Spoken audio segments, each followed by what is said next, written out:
Helterbrand joins us tonight live to talk about the NBA playoffs as Kawhi Leonard and the Los Angeles Clippers advance to the second round after closing out Game 7 against Luka Doncic and the Dallas Mavericks. The Nets take Game 1 against the Bucks, but James Harden aggravates his hamstring. Can Brooklyn go all the way and win the chip without the beard? And for the first time in 10 years, the NBA will feature a final series without LeBron James or Steph Curry. Is the rivalry over, or are we about to see another chapter unfold? And again, to celebrate just what happened today, Yuka Saso shocking the world, shocking everyone in the Philippines to really pay attention to what's happening in golf. Social media was abuzz, and we have our own Diego Dario here to give us all of that. Now, big news for Philippine sports. Golfer Yuka Saso makes history, becoming the first Filipino to win a major championship in golf. The 19-year-old Filipina was crowned the winner of the 76th U.S. Women's Open Golf Championship, held at the Olympic Club in San Francisco. Our very own woman in action, Gretchen Ho, had a quick chat with the young champion about her win. Watch this. The people who were posting on social media were fellow athletes. Sila Alyssa, sila Bea Del. And they talk about how you've inspired them in their own game. What would you say is your secret to keeping that calm and focused and just maintaining your composure throughout the tournament? I won't say that I was so calm. Kinakabahan din po ako. Medyo obvious naman po ata sa result. Medyo kinakabahan po ako nung una. Actually, lahat po ng tournaments na sinasalihan ko, kinakabahan po ko lagi. But lahat naman po ata ng players kinakabahan. And I think I just focused well on my routine. And I think I trusted the process. So I think that helped me get this win this week. What were you telling yourself when you approached the sudden death playoff? All is well. I know. Well. Yes. Okay, yeah. All is well. I watched it on movie. You know the movie Three Idiots? Three Idiots? Yeah, the Indian movie. And they all is well. And yeah, that's where I got it from. Three Idiots. All right, we'll watch more of that.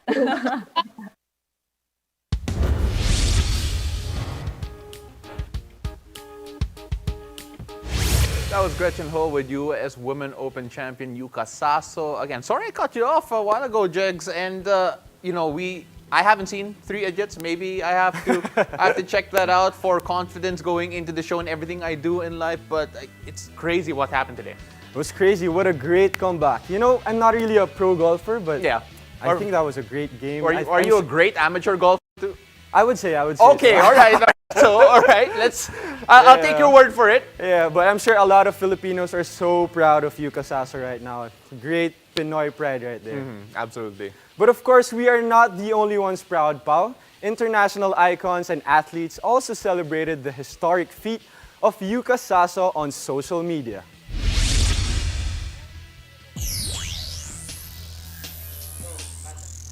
Mr. Pure Energy Gary Valenciano was in awe on his Instagram post, saying that he can't get enough of what Yuka achieved and that he can't get over her victory.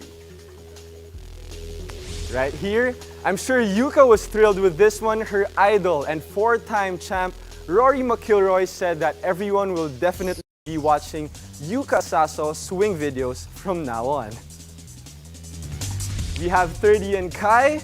Basketball stars also cheered on for Yuka Saso. Kai Soros says, way to represent, while Japan, B-League's Filipino star 30 Ravenna congratulated the rising Pinay golfer. And volleyball superstars and known occasional golfer Alyssa Valdez and Bea De Leon also celebrated Yuka's win.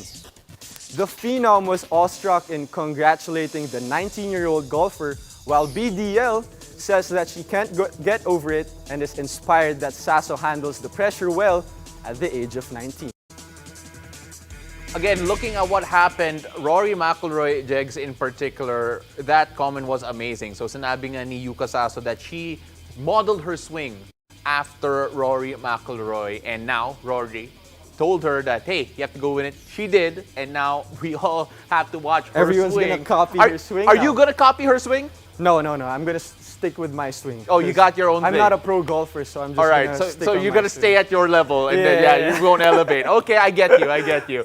All right, so after the break, JJ Helderbrand joins us live in the studio, and we'll talk about the epic conclusion between Kawhi Leonard's Clippers and Luka Doncic and the Mavericks. We'll also take on Game 1 of the showdown between Ice Trae Young and Joel Embiid in the Eastern Conference. Stay tuned. You're watching the game.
Welcome back to the game. I'm Paulo Del Rosario. Now it's time to talk about some NBA playoff action in the Western Conference.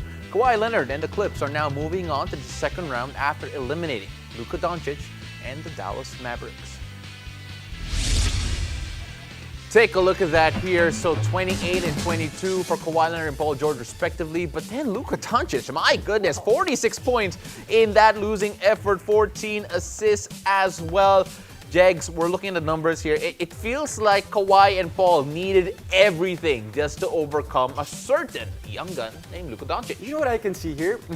Paul George and Kawhi's numbers is just a Luka Doncic stat line in the Game 7. Look at that. Oh, that's Look at that. incredible. And again, the age, it's there. He's just that young gun, the rising star in the league.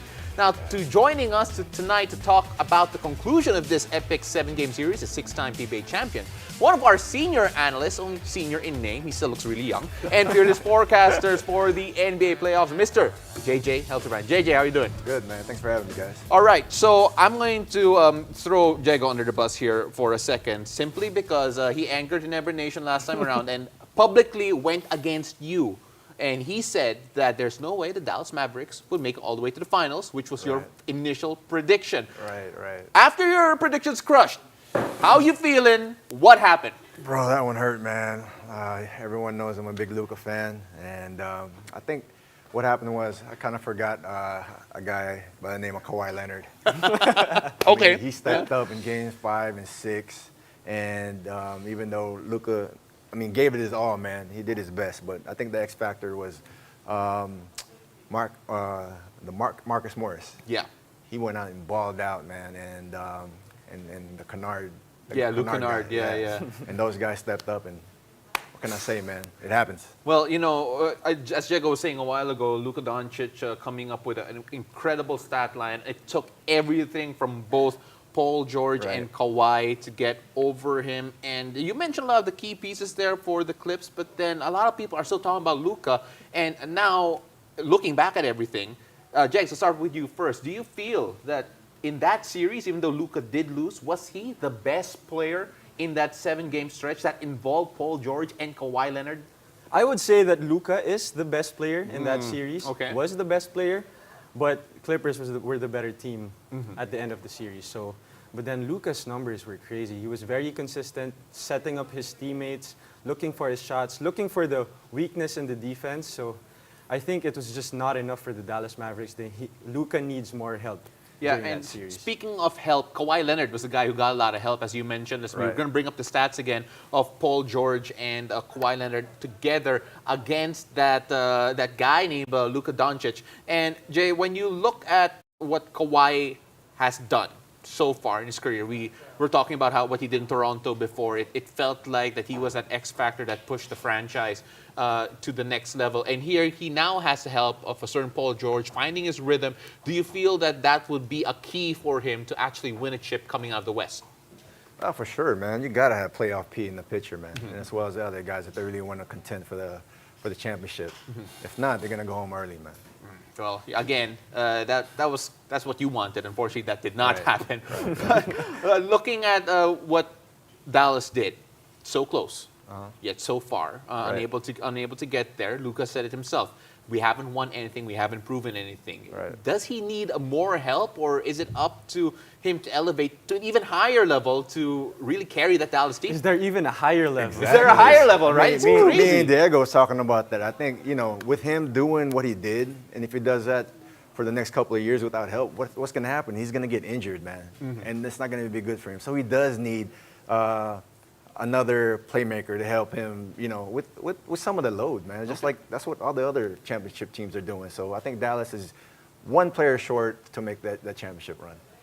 Well, Luka is an amazing talent, but I think with the game of basketball, I'm sure Kuya JJ knows this. Siyempre, ikaw kasama mo si Kuya Mark. Yeah. Diba? You can't just do it on your own. You need to have another playmaker who can make plays not just for himself, but also for the other teammates and make the whole team better. All right, so I'm afraid that I have to bring up predictions again, and I'm not sure if JJ's track record is great given all what just happened. But right now you have it overall. I think you have Phoenix now progressing to the finals. But then let's focus on the Clips first. What do you think is going to happen in the next round for the Clippers? That's a great question, man. The way they've been playing, they really look good, man. If they continue to play that way, they're going to be tough to beat. And I think that, like I said, the two superstars are going to do what they do. As long as the other players step up, they might make that run, that championship. Well, you know what? On paper, we have it here on the script, okay? JJ actually predicted the Clips are going to lose in the next round. What are you talking about, championship? Come on, JJ. Now we actually have it on a graphic here, so we're going to bring it out. Yeah. JJ has the Clips losing. There it is, right there at the bottom. The Jazz defeats the Clippers 4-3. What are you talking about, championship? Jakes, can help me out here. Why he thinks the Clips will lose in the next round? Is there a chance for that happening, or did he just backtrack in the middle of the segment? Honestly, I think if Paul George and Kawhi plays great in this series, if they continue to play aggressive basketball, if they play great, and on defense, they're two-way players. They play offense, they play defense. Right. If they get stops against the Jazz, I think they can beat the Jazz. Yeah, but look at that again. The graphic is there. It's on paper. But he changed it on air. Maybe we'll follow that now. I was just giving them props, man. They had a good series, but Utah Jazz, they play together as a team, man. They play really well together. So that's what makes basketball great. We don't know what's going to happen, but I like to go for the underdog. So that's how basketball is. All right. So sure. But Jegs, what's your prediction though? That's JJ. I want to see where you fall in this. I think I'm going to be on the safe side. If Paul George and Kawhi Leonard plays the same way on offense and defense, they might have a chance. But this Utah Jazz team, you have to talk about it as well. Exactly. For me, think of it, Pao, para silang puzzle. Yeah. So, puzzle, when there's missing pieces, you don't really know what's the whole picture. So same with the Jazz. If they miss players because of injuries or they have to sit out, I think they're going to have a hard time with the Clippers or making it to the finals. But if they're complete, you can see the whole picture of that puzzle. You can see what they can do. They're a well-oiled machine on offense. And on defense, they have Rudy Gobert, which can probably change the shots of Kawhi and Paul George since they love going in. They love shooting that floaters or just putting it inside Well, again, for those concerned about injuries going into that series, so Mike Conley still recovering from a hamstring strain, a grade 1 hamstring strain. So let's see whether or not that will affect him in the first game for the Jazz. And we're going to bring up now the Western Conference bracket here. So for those who just missed it, it is the Jazz and the Clippers on one end, and on the other, it will be Denver going up against Phoenix. Now, it's going to be a very interesting matchup because all of the favorites, except for maybe the Clippers in the West, are now out of the picture. No LeBron, no Damian Lillard. You have a Nikola Jokic who's doing it all by himself without a Jamal Murray there. Looking at the other matchup, I'm not sure if you really thought about this, Jay, but then Denver versus Phoenix, who you got? I got Phoenix, I think. They've been playing really well. I think Chris Paul brings that experience that they need to get past Denver. And like you said, Jamal Murray not being there, and that's what I've been saying since the beginning, that he's a big loss for them. And even though Jokic is an MVP caliber type player, I don't know if he can bring it all the way for them. Well, Phoenix is the #1 team for a reason. And, they're #2, right? Yeah, they're number They're two. number two, Well, and number they beat- one's my Jazz. I'm so Yeah, sorry. Yeah. and they beat the Lakers in the first round. That's gonna give them so much confidence, going into the next round. I think they're gonna bring that in the Denver series. Are they too over-reliant on Devin Booker now, knowing that Chris Paul is a bit hobbled by that shoulder? Jags, I'll throw it to you first because I'm going to be nice to our guests. Let them think about that. Well, I think Chris Paul is close to being 100%. If you can see, he was shooting fadeaway mid-range jumpers like his usual self in the past in the Lakers series. So I think Chris Paul might be a little bit healthier in this series. But the way they play offense, it's just not really like ISO ball, give it to D-Book and just make him do his thing. It's usually in the system. D-Book was just hitting his shots off the ball and when he has the ball. Another reminder that JJ's predictions is that the Suns will beat the Nuggets in 7 games. So at least very close series in your mind. Yeah, it'll be a good series for sure. So you were concerned about the lack of a Jamal Murray in Denver, and I think that's very understandable. But then, again, Chris Paul not completely healthy. Does that get you worried about your prediction here? No, like he said, I think he's recovering well, and the load of the scoring is not really on him. So he just really has to go out there, be on the court, just make sure he's there to facilitate, to make sure everything is running smoothly. And Devin Booker is a young guy; he's hungry. I think he's up to the challenge to bring his team to the next level. Nikola Jokic against probably DeAndre Ayton, a rising star. But then let's be completely fair, not close to a Nikola Jokic just yet. No. Is this a time for Jokic to really feast, really show off his MVP credentials against a team that just shocked the defending champs? Yeah, I mean he's been doing it all year, man. Yeah. That's why he's a MVP candidate. So not one person is gonna be able to just stop Jokic, man. So it's going to take a team effort to guard him, and they're going to have to throw different defenses at him to just make him think. But like I said, I think Phoenix has the better team. And the Joker for you, do you feel that he can, again, we talked about maybe having the best player in the series, but then will that be enough to overcome what is arguably the better team as constructed?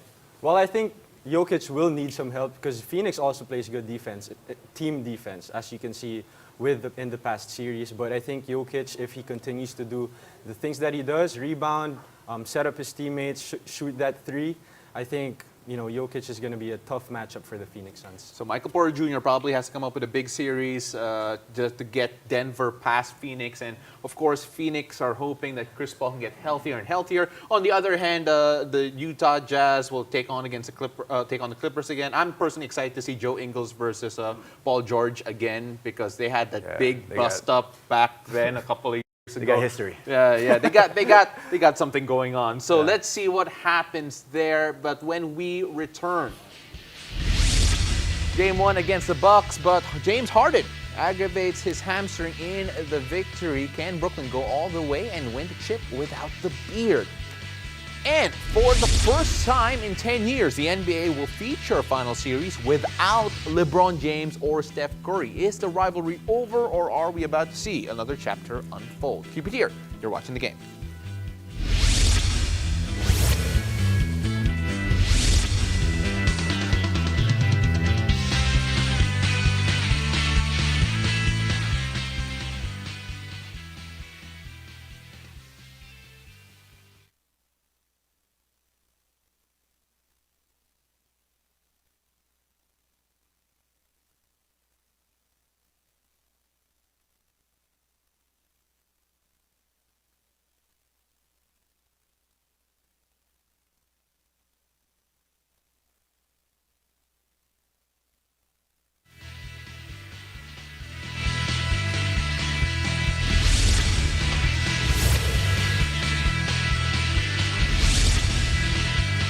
watching the game. I'm Paulo De Rosario. Folks, it doesn't get any better than this. The 2021 NBA playoffs are here and all bets are off. Now, don't miss the NBA action tomorrow on NBA TV Philippines.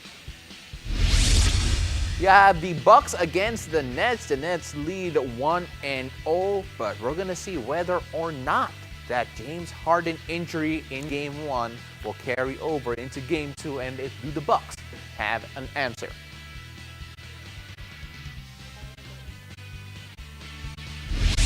Now we still have Diego Dario and JJ Helterbrand with us in the studio live. Again, it's great to say that. Having people here is great. I was alone for months, and to have two superstars here, that's right, superstar ka na, Jex, in the studio is amazing. So, talking about superstars, the Nets in general are probably the presumptive favorites on paper. You know, kasi kung may Kawhi Leonard, kung may KD ka, kung may Kyrie, kung may James Harden ka, you're probably gonna win it all.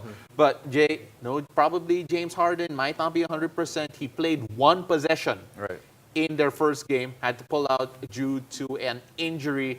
Does that dent the championship hopes of the Nets in your opinion at all? I don't think so. Really? Okay. I mean, James Harden got hurt early in the game, and you can see that they were fine. You know what I'm saying? Not to say that, you know, Harden doesn't do anything, but I'm just saying, like, his injury with those two guys still in the lineup, he's gonna have time to rest it because they know they can handle the Bucks without him. So I don't think it's gonna be a big issue with them. They have two of the best scorers in the NBA, so I think they'll be all right. Well, on the other side, it's one of the most unguardable guys in the NBA, Giannis Antetokounmpo. And a lot of people have been looking at this matchup and saying that it's going to be a test of his actual star pedigree. And sa palagay mo, Jegs, is this probably the most exciting series in the playoffs so far, at least on paper, when you look at all the heavyweight names? I would say so because it's one of the best defensive teams against probably the best offensive team in the league. And in the Bucks side, Giannis will do Giannis things. He's going to go get rebounds. He's going to be efficient in his scoring. I think it's going to go on Chris Middleton or Drew Holiday to step up. And that's why they got Drew Holiday to get stops. On the other side, Kyrie and KD is going to be there. James Harden's not healthy, but it doesn't matter. KD's a walking mismatch. Kyrie's one of the best scorers and artistry on offense. So I think they'll be fine. On paper, he's not 7 foot, but then KD is 7 feet tall, and according to multiple sources when you watch the games. Now, taking a look at the playoff averages of KD, Kyrie, and James Harden, 32.6 points per game, 24.8 and 27.8. Again, all in the playoffs. And That's Jay, crazy. it's crazy. I don't know how anyone will stop this group. And when you see those numbers right there, if they don't win a championship this year, talking about the Nets, do you feel that it's a disappointment, or do they get a pass because it's their first year? They definitely got to win it this year, man, especially with LeBron being out. For me, that was their biggest threat. Now he's out. I think, you know, if they play their game, who's going to stop them, bro? What team can stop? You saw the stats, man. Okay.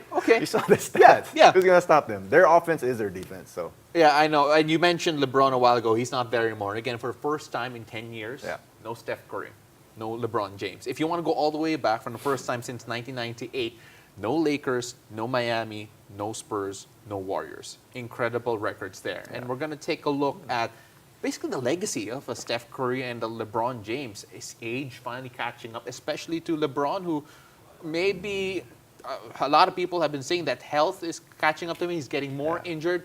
Take a look at the past 10 NBA Finals. So you had LeBron from 2011 to 2014. That's LeBron amazing, and bro. Curry for those great battles. And then you had Curry in 2019 and LeBron in 2020. And for the first time, none now. Is this the end of an era? Will we not see, maybe, just maybe, no LeBron and Curry again next year? Or is this, in your mind, an outlier of, I guess, incredible proportions? I mean, that just shows the greatness of LeBron, bro. Yeah. You get what I'm saying? He misses one playoff game, and everyone's already like, oh, he's washed up. You know what I'm saying? What the heck? I mean, this guy he just came off an injury. I mean, no one beats Father Time. It happens. I think this is his first injury I've ever seen him, Yeah. have. So, but I don't think, he's far from over, bro. He's still got a lot of game left in him. He just got to get healthy. And same thing with Steph. Steph, for me, this is my opinion. Yeah. He should get MVP this year. Really? All right. Ooh, all right. that's a tough Yes. take, Kuya Jay. Okay, Yes. okay. And your thoughts? Is this the end of an era, or are we just overreacting? I think there's a few more years in LeBron's tank. This season was a little bit packed. They have games every other day, and that's going to be tough for LeBron, especially that they came from the finals last year. So he didn't really have a long rest compared to the other players, and he didn't really sit out a lot of games. So I think LeBron has a few more, and Steph, he's still crazy. He's still Steph. So he's still going to be doing that for a long time. Well, the Warriors are getting probably a healthy Klay Thompson next year. The Lakers want to get AD healthy next year. Do you feel that, just a simple yes or no here, just because we're running out of time, do you feel that if those two pieces are healthy, they are championship contenders again and they don't need to change much in their current teams? Or do either of them need an overhaul? Let's say the Lakers or the Warriors. Jay, I'll start with you. No, if Klay Thompson is back, I think they will be fine. They will have a better chance to win. Same thing with LA. Same thing with LA. So as long as AD is healthy, Yes. they're good as currently constructed. Yes. Jex? I would say if Klay Thompson is healthy, same with Kuya Jay, they're going to be a tough contender for next year. For LA, I think they need a few more shooters Yeah. around LeBron who's going to take shots. Okay, all right. No, I say blow it up. Blow the Lakers up. Let's see what happens. Let's see what happens. No, I mean, you never know, right? Wow. You're going to rely on AD's health. I mean, but again, look, your opinions matter, not really mine. I just want to throw it out there. Blow but it again, up, Okay. again, Jay, Jags, thank you very much for joining me here Thanks for having today. me. Thanks, and we hope to see you again soon. It's always and fun. yeah, this is really fun, and I hope that our Laker Nation's not on me today after the show. Catch us weeknights here on One News, One Sports, and One Sports Plus. I'm Paulo Del Rosario. This has been The Game.